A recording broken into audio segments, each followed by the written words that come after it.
Hey guys, welcome again. Ito na yung last video ko dito or last clip ko dito sa video na to. It's been a week and magre-review ulit ako ng PTE.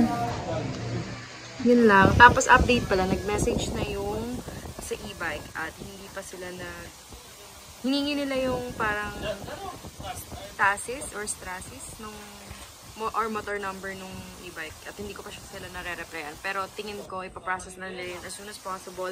Hindi ko lang sinend kasi ayoko pa munang ma-stress. Hey guys! Good morning! Well, ano na ngayon? 6:30. At fast forward na tayo. Kasi yung mama ni Papa, which is our grandmother, passed away. And we have to go home to our hometown sa Bicol, Sorsogon. Hinihingal ako kasi namin ginagawa medyo makalat. Si mama nagpa-plan siya pa. Tapos, nag-ano kami. Yung mga dadalhin. Ayan, mga dadalhin. Naming bag. Kasi magbabas kami papuntang Bicol. And yung biyahe doon, 12 to 13 hours papuntang Sorsogon. To be specific. At nag-leave ako sa work. Buti na lang mabait yung sa work ko. Bait ng boss ko, tsaka nung co-TL ko. Sinalo nila yung mga workload ko. At, ayun. So far naman wala akong masyadong iniwan na trabaho. Pero kasi magpa-pile up siya through the days. Nag-leave ako starting Tuesday. Actually, Monday pala nag-leave ako. Nag-leave ako noon kasi akala ko may extend yung staycation namin ni Ira at ni Kate. Pero dahil hindi, wala akong ginawa nung Monday. Pero nabalitaan nga namin nung weekend na passed away yung lola ko. So, we have to go there sa Bicol. At, yeah, attend kami dun sa Lamay. And ayun nga, maaga kami ngayon nag-ayos Wednesday. Para pumunta doon sa Bicol. Dating namin doon Thursday ng madaling araw. Kasama namin si Mama, si Lalan, yung nag-birthday ko na kapatid nung nakaraang araw. At saka yung tita ko na kasama din niya yung anak niyang babae, si Nick. So makikita niyo yun mamaya kung makapag-video ako. So prep lang kami at ang alis namin dapat 8:30. 6:30 na, so 2 hours na lang. Kailangan namin, dapat nandun na kami sa may bus station ng 8:30. So yeah. Ay na nga, continuation, di ba? Naka-prepare na kami, nakabihis na, naka-makeup na rin ako. Tapos, ito yung kapatid ko, si Lalan. Say hi! Siya yung nag-birthday nung nakaraan, 14th birthday niya. Tapos si Mama nagbibihis. At, ayun na nga, nauna kasi si Papa, tsaka yung isa ko pang kapatid, which is yung babae. Di ba sabi ko nga sa inyo, babae, ako yung panganay, lalaki, babae, lalaki. So, yung hindi nyo pa nakikita ay si Buboy. Nandun siya sa work ngayon, kaya hindi ko siya nasama dito sa video. But yeah, handa na kami. Ayun na yung mga gamit namin. Medyo madami kaming dadalhin. Sina-charge na din namin yung mga headphones, at saka yung mga phones, and power bank. So, ayun nga. Bale, ang plan is, magagrab na lang kami papunta dun sa terminal. Malapit lang naman siya dito. At ayun, dun namin imimit yung tita namin na kasama namin papuntang Bicol. Nasa Egypt na kami. Update lang. Ayan, si Nick. Situation. Nandito na kami sa may Ellabelle.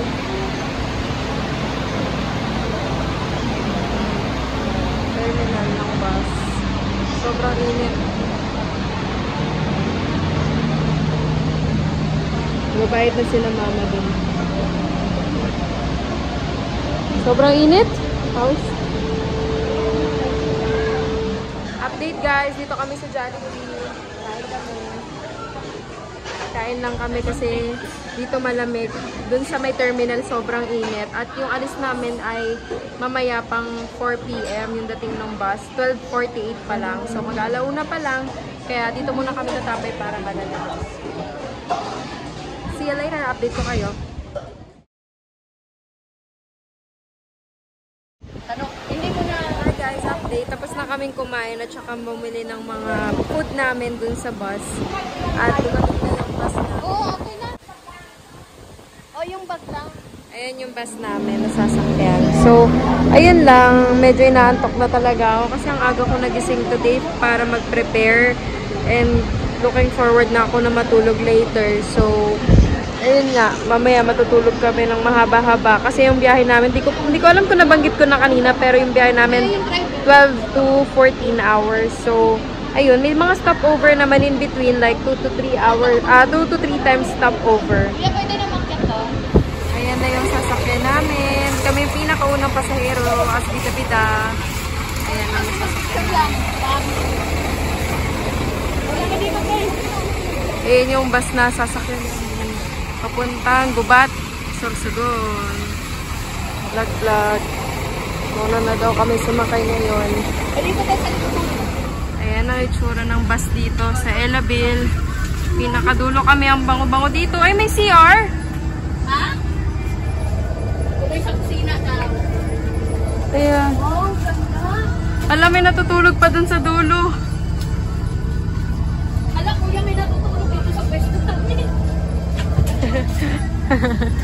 Sakto. Pero hindi pa naman tayo uupo. Okay lang po yun. Hindi pa kami uupo. Diyan kami sa dulo. Pero upuan naman. Ganda pala. Ang ganda dito. May toilet pala. Saan? Kumakain ako nito. Hindi pa umaalis. Hindi pa kami umaalis. Kumakain na kami. Ayun yung mga baon namin. Ang dami. Tatawanan sila usapang suka. Yung mga yan yung kapatid ko tsaka yung pinsan ko sila. Usapang suka. Usapang suka sila eh. Kumakain na kami. Hindi pa nga naalis yung ba? Hindi pa naalis. Kapag na lang po. Butanin na lang. Yung ulam ko na durog data sa nagalagyan na ng Isa ding nanay na may baong ulam at saka kanin. Pwede kami talaga dito sa likod kasi may ingay kami. Buti na lang dito kami pinuwesto, tapos may mga sumusuka, may mga kumakain. Sakto talaga dito kami sa likod. Sana hindi maalog para makatulog kaming lahat ng maayos. Buti na lang comfy yung upuan. Parang lazy boy. Hey guys! Nandito na kami sa first stopover. At ang oras ay 10:20. Kain na mga sumuka. Kainan na muna ang mga sumuka. Humihi na din ako. Time to eat na ng noodles. Napulo. Ngit, ang mahal ng hot water, 20 pesos. Update ko ulit kayo mamaya. Sila mama at saka si Tita Susan umihi pa eh. Ayan, kulit ko naman ako. Nakasabay na ulit kami sa bus. Looking for the next run. Kanina pala nasa Pagbilao kami. Pagbilao Quezon. Pagbilao Quezon. Tuloy pa na. Madilim na ulit. Tulog ko na. It's almost 4:30 now and ito na yung second stopover namin. I guess this is the last stopover before kami makarating sa Gubat. Yeah, this is how it looks like. Yeah. Kanina, nananaginip naman ako, nakatulog naman ako ng maayos. Pero ang sakit lang sa leg kasi parang bigla-biglang bumibilis since nandito kami sa last row ng bus. Umaalog-alog kami kada may hops, tas may mga turns. Sobrang bilis. Ayun. Nag-headbang talaga ako ng malala.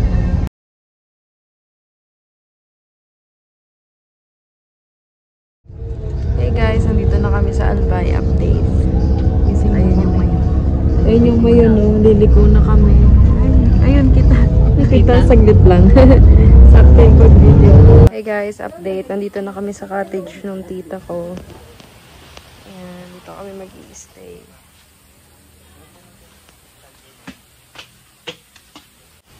Talagang few steps lang, tapos dagat na. Ayan.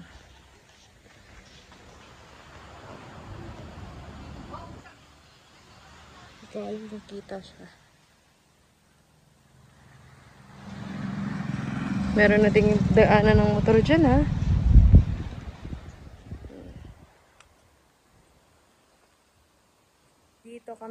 laki. After 10 years, ngayon lang kami nakabalik dito. Grabe. Ako, at least ako, tsaka si mama. Init. Ganda dito.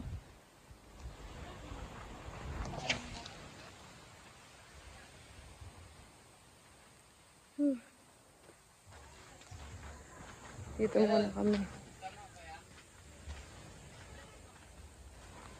Chill. Dito na kami sa kantin. Sa kainan ng tita ko. Ayan, may papaitan dito pares at mami. Sa tabi ng kalsada. Init. Ayan. So, ito yung mga pagkain.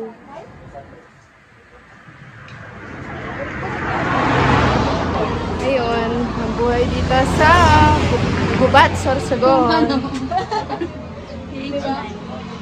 Time to eat, guys. Kain kami nito. Pork chicken. Hello, guys. Kain kami ng pork chicken adobo. Adobon. Diyan ka na, like shopping dyan.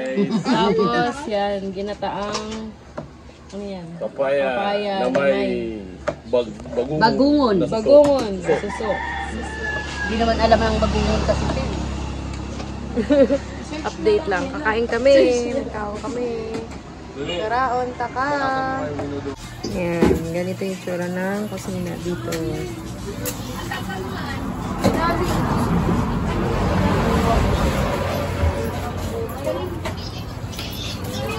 Ayan. Ganyan pala magpaapoy. Thank you. Kahit ano? Kahit ano yun? Bakit kayo nagsisipin ba? Nagba-vlog. Update, guys. Nag-video okay kami ngayon.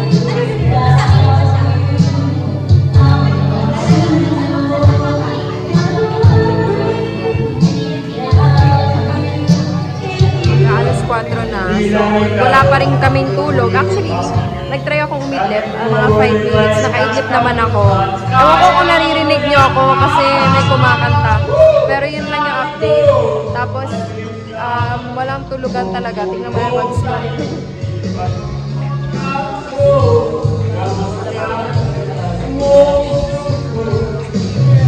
Tapos ayun nga, mamaya, dire-diretso na kami hanggang sa libing. Alas 2 yung libing. Alas 12 yung misa. Tulog na ako, napagod.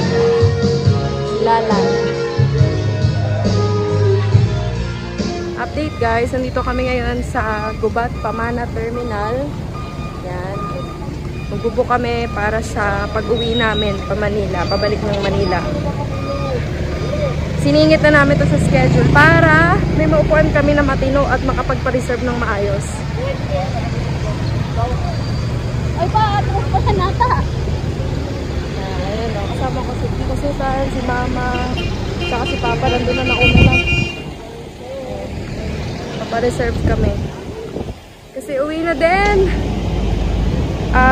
After 2 days. Kasi Friday ngayon, uwi kami ng Sunday. At 11 kami, so mahirap kapag ka mag-walk-in kasi madami kami. Si Papa nauna na. Nauna na si Papa. Sabay-sabay na yan. Ang bago daw sa'yo lang man. 10,000 dapat ubis na. Ayaw ah. Mas masanay, mas mayag na yung isang ano. Depende soft drinks. Depende nga. Nagdurogo ka. Ayan ang pansit, spaghetti, mga isda, sasawan, pisit, rice. Hi guys, mag-boodle fight kami. Ano man sa? Ano sa? Bugol fight. Di ba yung bagal? Ayan, may pansit, spaghetti, sasawan. Kita ba? Ayan. Pusit at isda. Fish pusit. Rice. So, Pisit. karaon. Si mama naglalaba pa dito. Update. Dito kami sa cottage pa rin. Cottage no. Pinsan ko. Ay, si ate mo. Ate. Ayun guys, outro lang. So, kanina nagpunta kami sa may tabi ng dagat at nag-bonfire kami. Hindi ko na na-videoan. Nag-ihaw kami doon ng fish tsaka ng pusit. May video si mama pero hindi ko na siya dito sa clip kasi medyo mahaba na yung vlog na to. Simula nung umalis kami sa Manila hanggang dun sa first 2 days namin dito sa Bicol. So, i-update ko na lang kayo sa next video. And thank you so much guys for watching and subscribing to this YouTube channel. I hope you have a wonderful day and thank you. Bye.